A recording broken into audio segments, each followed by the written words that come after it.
धोका खरं म्हणजे त्यांना अजिबात धोका नाही. त्यांना कोणी जाऊन एक चापटी सुद्धा मारणार नाही, काही नाही. निरर्थक लोक आहे सगळे ते, पण सुरक्षा घेऊन आम्ही कोणीतरी मोठे आहोत.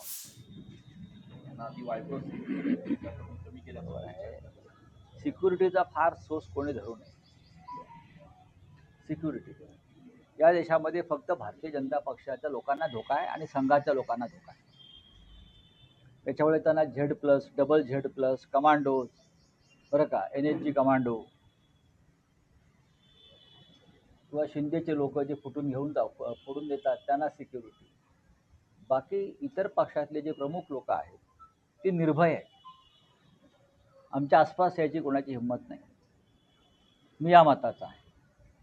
त्याच्यामुळे सिक्युरिटी काढली काय ठेवली काय त्याचा फार भाव कोणी आम्ही करू नये. आम्ही कारण सिक्युरिटी सुद्धा कोणाला मिळते, मी मगाशी सांगितलं. या देशाचा सर्वाधिक धोका खरं म्हणजे त्यांना अजिबात धोका नाही. त्यांना कोणी जाऊन एक चापटी सुद्धा मारणार नाही, काही नाही.